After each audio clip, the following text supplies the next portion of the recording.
ገራለ ወይ የድርጅቱ ሰራተኛ ልትሆን ትችላለች። ምክንያቱም የገዛ ወንድሜ ያልከው የገዛ ጓደኛ አብሮ የበላ አብሮ የጠጣ አብሮ ያደገህ እኮ ነው ይሄ ወንጀል ውስጥ እንድትገባ ያደረገ። የገዛ ፍቅረኛው እኮ ነው እቤት ውስጥ ገሎ ያስቀመጠብህ አንተ ወንጀለኛ እንድትባል ካጎት ጋር ተባብረው። እነዚህም ሰዎች ከእነሱ ጋር ተባብረው አንተን ለማስቀየስ ነው። እሷ ከታውቃ ነው ከዛቸው ይዘህባቸው ነው እንደዚህ የሚከታተሉ። ከዛቸው እኮ ብተውላቸው እነሱ አንተን አይከታተሉህም ይተውሃል ምትልህ ከታውቃ ነው እንዴት አውቃ ነው? ስለዚህ ተልኮ አላት አቤሉ። አሁን አንተ በቅርብ ሰዎችህ በቤተሰቦችህ ለኔ ወዳጆች ናቸው፣ ለኔ ጥሩ ሰዎች ናቸው፣ ለኔ አብሮ አደጎቼ ናቸው፣ አብረን በልተናል የምትላቸው ሰዎች ናቸው እስካሁን ከጀርባ በመርፌ ወጉ ያሉ። መርፌም እኮ ቀላል ነገር ነው። ከጀርባ ጠላት ሆኖ የሚወጉ ከጀርባ ጥቁር ባቡ የሆኑብህ የገዛ ጓደኞችህ የገዛ ቤተሰቦችህ ናቸው። አቤል አሁንም እንዳትሸወድ፣ ስራህን ጠንክረህ ስራ። በስራህን መቼ ማቆም አንልህም። ምክንያቱም ብዙ የተቸገሩ ሰዎችን እንባ ታብሳለህ። ብዙ የተበደሉ ሰዎችን ፍትህ ታሰጣለህ። ብዙ ንብረታቸው የተቀሙ ሰዎችን ንብረታቸው እንዲመለስ ቤታቸው እንዲኖሩ የምታረግ ጀግና ነህ። ስለዚህ አውቆ በእናትህ ሊያስፈራሩህ ነው። እናትህ አንተም ስራው ተውከው አልተውከውም በህግ ትጠየቃለች፣ ትታሰራለች እኮ። አንተም እኮ ባላደረከው ነገር ታስራ በምንድነው በዋስ ነው የወጣው። እናትህም በዋስ መብት ልትወጣ ትችላለች። እነዚህ ሰዎች ስራው ልታቆመው ስለፈለጉ ነው። እናትህ እንደተያዘች ስላወቀ ነው አጎትህ እነዚህ ሰዎችን ከጀርባ ሄላኩ። ጀርባቸው በደንብ ማጥናት አለብህ። የትም ይግቡ የትም ይውጡ ሰው መላክባቸው፣ ሰላ ያስቀምጥባቸው። በተለይ ሴትዋ እኔ ምንም ነገርዋ አላማረችኝ። ምንም ነገርዋ አነጋገርዋ በሙሉ እነሱ ደግፋ ነው እንጂ ላንተ አዝና አይደለም።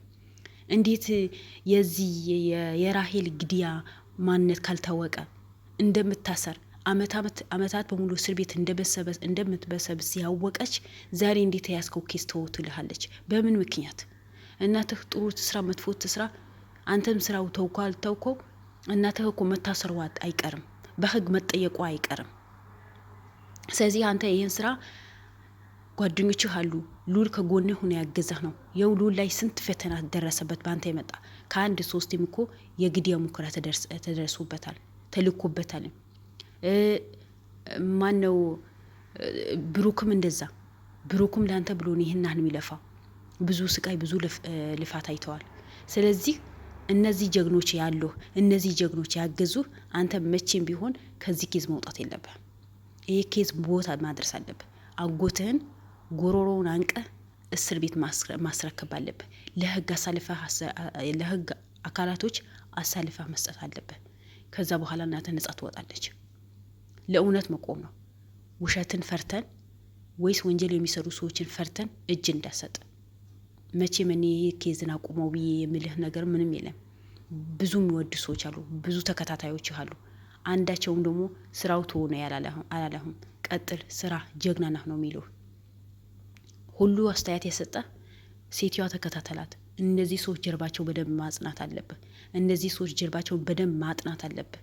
ምክንያቱም በዚህ ልክ እንደረቷ ነፍታ የምትናገረው ተልኮ ስላላት ነው። ተልኮ ባይኖራት ኖሮ የነሱ ኬስ ስለያስክ ነው። እናትህን ምረጥ፣ እናትህ ካልመረጥክ ስራህን እንደዛ እንዴ ስራዬ ስራለሁ አልተውም ሲላት ጊዜ ከእናትህ ስራህን አስበልጠሃል ወይ ነው ያለችው። አስቡት። ስለዚህ እቺ ሴት ተልኮ የላትም? ተልኮ አላት። የአቤል አጎት ነው የላካት። እኔ ስሙን ጭራሽ ልጠራው ስለማልፈልግ ነው የአቤል አጎት ብዬ ማወራው። የአቤል አጎት ነው የላካት። ወይም ከድርጅቱ ጋር የሆነ ግንኙነት አላቸው። ወይም ታምራት ነው የላካቸው። እመኑ ታምራት ላካቸው። ምክንያቱም ታምራትም እነዚህ ልጆችም እህትና ወንድማሞች ናቸው። አቤል አብሮን ያደጉት፣ አብሮን የተማሩት፣ አብሮን ያሳለፉት ብዙ ነገር። ስለዚህ ታምራት እንደ ራሄል እናት ከአቅማቸው በላይ የሆነ ብር በአካውንታቸው አስገብተው ነው አቤልን አሸንፉልኝ፣ አቤልን አስፈራሩልኝ፣ አቤልን ተከታተሉልኝ ያላቸው። ስለዚህ ጠላትህና ወዳጅህ አቤል ላይ ማወቅ አለብህ።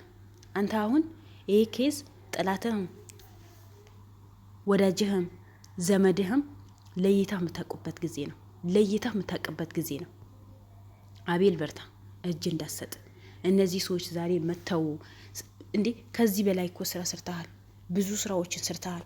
ለዛኔ ለምን ለህይወትህ ከሰጉ ገና ነገ የምታገባት ሚስት የሚሰጉ ከሆነ ገና ነገ የሚወለዱ ልጆችን የሚሰጉ ከሆነ የዛኔ አይ ወንድማችን፣ አይ ጓደኛችን እንደዚህ አይነት መጥፎ ኬዛት ትያዝ፣ ሌላ ስራ ሌላ ህይወትህን ማያሰጋ ስራ ለምን አላሉህም? ለምንድነው ዛሬ ተነስተው እንደዚህ ነገር አድርግ የሚሉ? እነሱ ማን ናቸው እንዴ? ነገ የሚወለዱ ልጆች ፈጣሪ እኮ ነው የሚጠብቃቸው። በአንተ ህይወት ላይ የምትመጣ ሴትም ደግሞ ፈጣሪ ነው የሚጠብቃት። የዛሬ ውሎዋችንም የዛሬ ማዳራችንም ፈጣሪ ነው የሚያውቀው እንጂ በእኛ እጅ ስለሆነ ወይስ አንተ ይሄ ኬስ ስለተውኮ አይደለም። የሰው ልጅ ተሰባሪ ነው። የሰው ልጅ ሟች ነው። ሞታችን ተፈርሞ በእጃችን አልተሰጠንም። ተነግሮን አይደለም የምንሞተው፣ ሳናቅ በድንገት እንሞታለን አይደል እንዴ? ስለዚህ አንተ ይሄን ኬዝን ተውኮ አልተውኮው ያው ነው። የሰው ልጅ ምንም አንድ ፈጣሪ የቀደረበት ነገር አይቀርም። ስለዚህ ውድ ቤተሰቦቼ አቤልን የምትወዱ አቤልን የምታከብሩ የአቤል ተከታታዮች የሆናችሁ ውድ ቤተሰቦቼ የኔም ተከታታዮች የሆናችሁ በሙሉ ለአቤል ከጎን መሆን አለባችሁ። አቤልን ይሄ ስራ እንዳያቆመው ሁላችንም ማበረታት አለብን። እነዚህ ሰዎች እንዳይሰማቸው፣ እነዚህ ሰዎች እንዲከታተላቸው በቻልነው አቅም አቤልን አስተያየት መስጠት አለብን። አቤልን መምከር አለብን። እኔ ምንም ነገር አላማሩኝም፣ በምንም ሁኔታ ምንም አላማሩኝም። ተልኮ ስለሚኖራቸው ነው እኮ ነው በዚህ ልክ ሽንጣቸው ገትረው የሚከራከሩት እንጂ ስንት አመት ነው አቤል ይሄ ኬስ ከጀመረው? በወንጀል መርማሪነት ከጀመረው እኮ ስንት አመቱ ነው? 2 አመት ሊያልፈው ነው መሰለኝ ባልሳሳት፣ ከተሳሳትኩኝም ይቅርታ። እና እስካሁን የት ነበሩ? ስንት ወንጀል መርምሮ ሲያወጣ ስንት ጊዜ ዛቻ ሲደርስበት ብዙ በመኪና ሊገሉት መተው የዛኔ የት ነበሩ? የዛኔ ያቆሙ። እናቱ አሁን ዛሬ በወንድሟ ድርጅት ስለተከፈተ ነው። የዛኔ እናቱ ቢሞት ወንድሙ የታገተ ጊዜ፣ ወንድሙ የታሰረ ጊዜ፣ ወንድሙ እጅ የተቆረጠ ጊዜ በዛ ሰዓት አቆሙ። ወንድምህ እጅህን ተቆርጠዋል፣ ወንድምህ እንደዚህ ሆናል ብላችሁ ለምን አልመከራችሁት? ዛሬ በእናቱ ወንድም ይሄ ኬዝ ስለተያዘ ነው ታምራት ስለላካችሁ ነው እንዴ ደረታችሁ ነፍታችሁ ይሄ ስራ ማቆም አለብህ፣ ይሄ ኬዝ ማቆም አለብህ፣ ይሄ ኬዝ ጥሩ አይደለም የምትሉት? ስለተከፈላችሁ ከአቅማችሁ በላይ የሆነ 1 ሚሊዮን 2 ሚሊዮን 3 ሚሊዮን ስለተከፈላችሁ እንዴ በብር እንደዚህ ትሸነፋላችሁ እንዴ? አቤል እኮ እንደናንተ በብር ቢሸነፍ ኖሮ እስካሁን የት በደረሰ። ብዙ ነገር እጁ ላይ ይገባ ነበረ፣ ሀብታም ይሆን ነበረ። ከዚህም ከዚህ ከወንጀለኞች አይረዋጥም ነበር። ግን እሱ ለታማኝነትና ለእውነት የሚሰራ ጀግና ስለሆነ እኮ ነው። እውነትና እውነት ይዞ ስለሚሰራ እኮ ነው። እንደናንተ ብቻ ዛሬ ልብላ፣ ዛሬ ልጠጣ፣ የዛሬ ብቻ ያስደስተኝ፣ ስለሌላ ሰው አያገባኝም፣ ስለሌላ ሰው ህይወት ምንም ያገባኝ ነገር የለም ስላለማይል እኮ ነው እንጂ በሚይዛቸው ኬዞች እኮ በእያንዳንዳቸውን እኮ ብዙ ብር ሊከፈለው እኮ ይነግሩታል፣ ይጠይቁታል። ግን እሱ እኔ አልፈልግም፣ እኔ ለህዝቤ ልምቆም ሰው ነኝ፣ ህዝቤን ነጻ ማወጣ ሰው ነኝ፣ የተቸገሩ ሰዎች ምረዳ፣ ፍትህ ያጡ ሰዎች ፍትህ ለማስጣት፣ ንብረታቸው የተቀሙ ንብረታቸው የሚያስመልስ ጀግና ስለሆነ እኮ ነው። እናንተ ዛሬ በታምራት ስለተከፈላችሁ በዚህ ልክ የምትከራኩ፣ ትላንት የት ነበራችሁ? ትላንት ይሄ ኬስ ሲጀምረው ጊዜ የት ነበራችሁ? አይ ይሄ ከዝምት ሆነው ይቅርብህ አትሉት ነበር? እናቱ ታገተች ሰዓት በዛ ሰዓት አትሉት ነበር? ወንድሙስ በራሱ ስንት ጊዜ ዛቻና ስንት ማስፈሪያ ያደረሰበት። ግን ዛሬ እናንተ የገዛ ጓደኛችሁ ታምራት ባቤል ላይ ጉድ ሰርቶ መከራ አሳልፎ ብዙ ጉድ ከሰራበት በኋላ ለእናንተ ብር ስለከፈላችሁ ብቻ ይሄ ኬዛ ቆመው ብላችሁ ከመሬት ተነስታችሁ ምትሉ ስንት የለፋበት ስንት የደከመበት እሱ ብቻ እኮ አይደለም።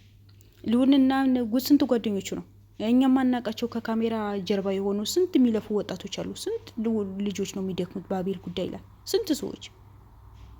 እሺ እነሱ አያሳዝኑ? የነሱ የነገ ህይወት አያሳዝኑ? ለአቤል ብሎ ነው የገቡት እንጂ ለጥቅም ብሎ እኮ አይደለም። እንደናንተ ብር ተቀብሎ ከጀርባ ብር ተቀብሎ አይደለም። የእውነት ጓደኛ ስለሆኑ አቤል ለማገዝ ነው የገቡት። ግን እናንተ እንደናንተ አይነት ብር ወዳጅና ራስ ወዳጅ በሆነ ታምራት ብር ትልኩላችሁ። ዛሬ አቤልን ይሄ ኬስ ካላቆምክ ትሉታላችሁ። ይሄ ኬዝ ይቅርብህ፣ ተው፣ አቆመው፣ ውጣ፣ ለእናትህ አስብ፣ እናትህ እንደዛ በዚህ ብዙ ነገር የምታወሩት ገለመኔ ነገራቶችን ሞልታችሁ መታችሁ አቤልን የምታስሞሉት። አቤል እኮ ጀግና እኮ ነው። በምንም ነገር የሚሸነፍ ጀግና እኮ የሚሸነፍ ሰው አይደለም። ጀግና የወለደው ጀግና ነው። ለእናቱም እኮ ቁጭ አድርጎ የመረመረ ጀግና እኮ ነው። ምክንያቱም ለእውነት ስለቆመ። እውነት ናት። እውነት ትመነምናለች እንጂ አትበጠስም ብላለች የእሱ ምናት። እውነቷ ነው። ስለዚህ እናንተም ጉዳችሁ በደንብ መጣራት አለበት። በደንብ እኔ ሴትዋ ምንም ነገር ስላማረችኝ ነው እንደዚህ ነገር የምናገረው። አቤል አሁንም መጠንከር አለብህ። ስራህን መቼም ቢሆን ማቆም አለብህ። ጠንክረህ ወንጀለኞችን ለህግ አሳልፈህ ሰጥተህ ለእውነት ጀግናህን ማሳወቅ አለብህ። ዛሬ ተውት ይቅርብህ፣ እንደዚህ ነው፣ በዚህ ወጣ በዚህ ገባ የሚሉህን ሰዎች ነገ አንገታቸውን እንደሚደፉ እኔ እርግጠኛ ነኝ። አልጠራጠር። አንተ ብቻ ለእውነት ስራ፣ አንተ ብቻ ጠንክረህ ስራ። ምክንያቱ ብቻህን አይደለህም። ብዙ ጀግኖች ከጎን ሆኖ ነው ይሄን ስራ የሚያግዙ። ብዙ ጀግኖች ነው ከአንተ እኩል የሚለፉት። ስለዚህ አንተ ለእነሱም ጉብዝና አይታ እነዚህን ያግዙኛል፣ በሌላ በኩል እኮ አይዞህ የሚለኝ ሰው ባላጣ በሌላ በኩል አግኝቼ በጓደኞቼ ብላ ጠንክረህ መስራት አለብህ።